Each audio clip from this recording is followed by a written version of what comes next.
in our e-commerce planning Facebook group. So there's a number 2 missing. Okay. All right. Good morning. This is Nicole Whitlock with eCom Sellers. This is our daily ecom planning session where we step through different things, different steps in the process, depending on which method of e-commerce you're going to take on. And so my passion is helping people on their e-commerce journey, helping them get focused, get organized, get consistent in their businesses. And if that is you, then I'm here for you. We're going to talk about what we're going to do as part of this journey.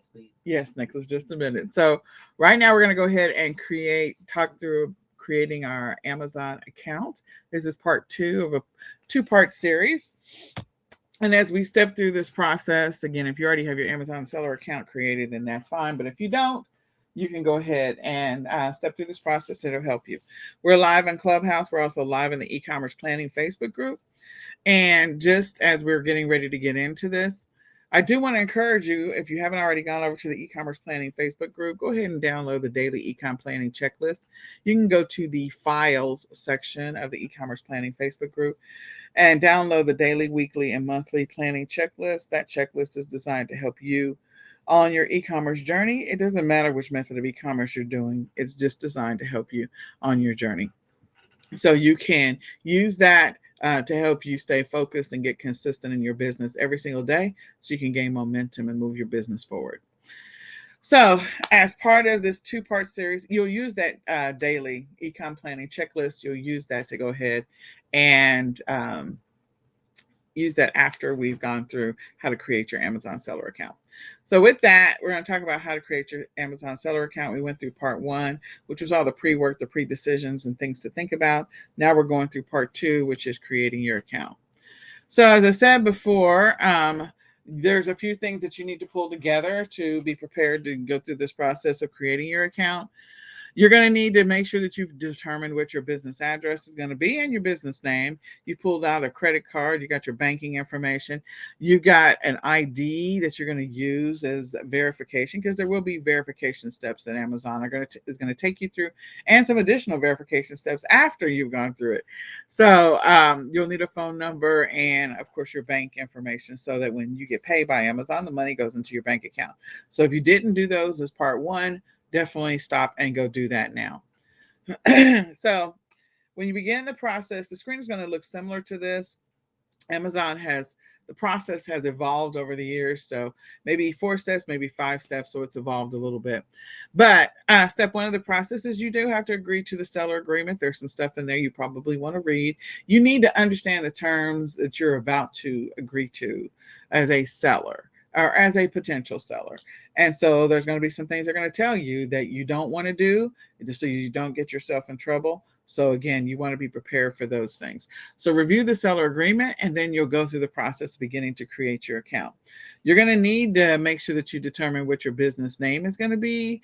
And also you're going to be providing, if you currently have a business, like if there's a website that's part of the verification, you can go ahead and share that. They may also ask you for, like, if you're going to use UPCs and how many products you plan on selling on Amazon. So there's a bunch of different things. They're also going to, as you step through this process, do a little bit of verification on you. So be prepared for that. All right. So you're going to indicate how you're going to run your business. If you're going to run it yourself, if you've got a federal EIN, they're going to need to know that information. If you're going to run it yourself as an individual, then you're going to start sharing information about yourself so that they know who you are, who's running this business. They're going to ask for your address and where you're actually located. So if you're in the US, that's fine. That's fantastic. And then there's going to be some things, if you're a US citizen, that they will potentially ask you about. So again, you need to make sure that you have that ID that I mentioned previously handy. There's going to be, like, maybe they may ask for your birth date. So all of that information needs to be available. And also, if they need to contact you, what phone number are they going to be contacting you on? More than likely, it's going to be the same phone number that you just used to give them your information. So it's probably going to be that same phone number. But again, if you want a different business phone number, you may have a spot for that. The next thing is they're telling you that we're going to need some banking information. So if you didn't already pull that out, you want to prepare to get the banking and your credit card. You're going to go ahead and give them the banking information so that, again, so you can be automatically paid every 2 weeks, because they love to pay you every 2 weeks as you have sales. So make sure that you have entered that information correctly. Double check your numbers before you proceed if possible. Okay. And then they're going to ask you for the credit card. This is so that they can charge you fees for running your Amazon business.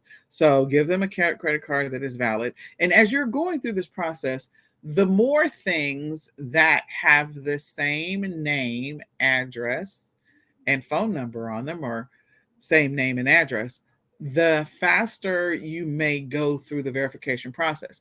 If you've got a completely different address for your credit card, completely different address you're going to give them for taxing information, a completely different name, business name, we could give them over there, and then you've got a completely different name and address for like your insurance information, your business insurance, like all of that stuff may potentially trigger red flags for Amazon. So make sure that you're consistent along this journey so that you don't get yourself caught up in a situation where you're like, I don't understand why they declined my application. Why is it taking so long? Why are they asking for so many more things? Why do they need this? Well, you got a varying addresses, varying names. All of that stuff can cause them to slow down the process so they can verify you. The more stuff that's consistent about your business, the better it is. Okay, so keep that in mind. Then you're going to, at some point in this journey, you're going to actually choose the plan that you're going to go with. As we previously mentioned, I do recommend, if you're going to go ahead and get started, starting with, and you're serious and you're ready, then you can start with a professional plan, and your goal will be to make back your $40 in the first month. But if you are not ready, you're apprehensive, you're just kind of feeling this thing out, then the individual may be the better plan for you. So again, that's a decision that you have to make in advance. And then how do you plan on selling? As I mentioned in part one, you need to decide, am I going to ship it myself, or am I going to let Amazon ship it? And so again, things that you have to consider and things you need to think about. The next is your taxing information. Taxing information, again, this is very important, that all of the information you share with Amazon is consistent and cohesive. If it is random, then again, it may slow down the verification process and or throw up some red flags for Amazon. So let's work on being as consistent as possible. When you start this process, you can decide that you are going to sell using your own social security number versus an EIN. At some point, again, you went through the seller agreement, there's going to hit a threshold where they're going to expect and anticipate, after you get over a certain number in sales, that you'll transition to, logically, an EIN. But again, these are things you need to keep in mind. In addition to that, at some point, they're going to ask you for your business insurance information. Because again, as a seller, there's going to be some risk in selling products. So you need to make sure you have some business insurance. So again, think about the addresses that are tied to any of this stuff so that you're more consistent in your answers to Amazon if you want to expedite this process. Okay. Then they'll ask you a little bit about the products that you plan on selling, if they have UPCs, if they don't, if they, how many products you plan on selling, things of that nature. If you want to have a unique name for your store, which we encourage you to determine what the name of your store is going to be, think of something that is, if you're going to sell a variety of different products, then a more general name is fine. And you can actually have the ability to change your store name. You do. Over time, they don't allow you to like immediately change it 90 times. There is a period in which you can change it. But the point is, you do need to come up with a store name. You need to come up with something that is general and generic enough. If you're going to sell a variety of different products, if you're focused on a specific thing, or if you already have an established EIN, then you can go with whatever your business name is there. Then the next part of this process is you're going to step through the verification side. There's going to be a bunch of stuff that they're going to want to verify, including having you scan or upload images of your ID front to back. They may also send you a postcard, or they may ask you, they may contact you, or they may send you a text code. All of these things are part of Amazon's verification process. So again, you need to be prepared for that. And once you have step through all this process, provide them all this information.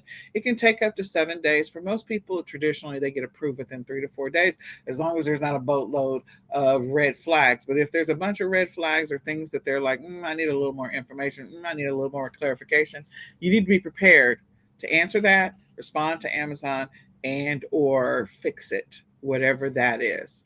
So make sure that before you hit submit, that you really go through your information to ensure that you shared the correct information and that you gave them as much as possible.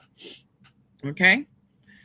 So I hope that information is helpful. I hope you use that to create your Amazon seller account. If you're ready to turn up the dial on your business, I encourage you to go grab the eCom Planner. The 2023 My eCom Planner is available. So if you're ready to change what your business looks like in 2023, the My eCom Planner is going to help you get focused and get organized in your business so you can start gaining the momentum that maybe you didn't have in the past. So go grab the My eCom Planner today, or grab the Ultimate E-commerce Planner today at myecomplanner.com. All you have to do is go to myecomplanner.com to do that. Next, if you want to schedule a free 20-minute coaching session, if you found this information helpful, or maybe you're going through the application process and you just need someone to maybe look over your shoulder, you can schedule a free 20-minute coaching session by going to ecomsellers.com and then choosing free resources. Once you go there, just schedule your free 20-minute coaching session, and we'd be happy to sit down with you and help you on your journey as you get started. Or if you're already selling, if you want to get a little more organized, we can help you with that. And then we invite you to come hang out with us if you need some support on your e-commerce journey. Nicholas, yeah. Just a minute, Nicholas. If you need some support on your e-commerce journey, you can join the eCom Sellers Academy at ecomsellersacademy.com. So again, if you're new to the journey or you've been on the journey for a while, you need some help getting organized, you can join us at ecomsellersacademy.com. I do want to mention that I do have a special needs son, and so his rules and my rules are two different sets of rules. So thank you for the grace and mercy. So now we're going to go through the eCom planning checklist. If you didn't already download it, I want to encourage you to go download it right now. It is in the e-commerce planning Facebook group, so you can go to file section and download the daily, the weekly, and the monthly planning checklist. Afterwards, if you want to have a discussion about your business or where you are on this journey, we're live in Clubhouse, so you can ask us the questions that you want to ask regarding your business and being on this journey so that we can help you along the way. So with that, I am going to go through the daily ecom planning checklist pretty quickly. And on the daily ecom planning checklist, there are a couple of things that we encourage you to do. One, we encourage you to invest 15 minutes before you go to bed and 15 minutes the morning of to build your schedule and to help you to get focused and centered on what you're about to do. So 15 minutes the night before, it includes going through your schedule and checking off everything that you did accomplish for the day, not beating yourself over the things that you didn't get done for the day, but just making sure that, hey, I did everything that I planned on doing, or I didn't make the progress that I wanted to, and I need to move some things to tomorrow or next week. So go through and assess your day. Write in the things that maybe you didn't include that actually happened throughout the day. The next is to go through and update your daily tracking stats as a seller. There's going to be some stats that you need to update. So go update your daily tracking stats. How many listings did you create? What were your sales? What were your expenses? What was your mileage? All of that stuff. So that's all tracked in one place. You can put all this in your My eCom Planner. Next, we want you to look at your online calendar. Your online calendar is going to give you what is happening tomorrow. So again, you're doing this the night before. What are the things that are on your agenda so tomorrow's not a surprise to you? So look at your personal, your business, and your work online calendars. And then last, go through and build your schedule for tomorrow. Spend a couple of minutes, build your schedule, build an inclusive schedule that accounts for your entire day's activity so that way you can better balance and better manage the amount of time that you spend in your business. Sometimes we all have plans to spend 4 hours doing this or 5 hours doing that or 8 hours doing that, and other stuff happens and you have no control over what really actually happened. So I want to encourage you to build an inclusive schedule and have some time set aside in your daily schedule that is focused 100% on your business and being productive. Be intentional. Next, this morning, what you want to do is you want to go back and reassess yesterday just to make sure you didn't miss anything and that you didn't forget anything. There's nothing like going to sleep, waking up, and then resetting for the day. So go through that process. Step 2 is to review your weekly priorities and weekly habits. What are the things you're focusing on since this is the second full week of October? What were the things you said you wanted to accomplish or get done? Step 3 is to go through and glance at your monthly plan. What are the things that are on your monthly plan that you need to accomplish in the month of October that you had on your agenda? Also, your monthly goals. Where are you? Because in your ecom planner, you actually are putting down what are the goals you want to accomplish in the month of October. Some of those goals are going to set you up for the month of November, and some of those goals are just progress in the month of October. And then you're going to go through your schedule, step 4 of this process. Walk through your schedule. What's the main thing that you said that you wanted to get accomplished today? Read it again, update it if you need to. And then you're ready to step into the day, working that calendar and that schedule that you already had outlined. And then last but not least, step 5 is to go ahead and build out a schedule for tomorrow. So with that, the last thing that I want to encourage you to do is to do some advanced planning so that you're prepared for the future. Just make sure that if there's anything that can disrupt your routine or disrupt your plans or disrupt your calendar, that you account for those things and make adjustments to your calendar. And with that, I hope this information is helpful. You can go hang out with us on Clubhouse. And I hope you guys have an amazing day. Again, my name is Nicole Whitlock. My passion is helping people on their e-commerce journey, helping them get focused, get organized, get consistent in their business. And if that's you, I'm here for you. And with that, I hope you have an amazing day. We're going to say goodbye for now.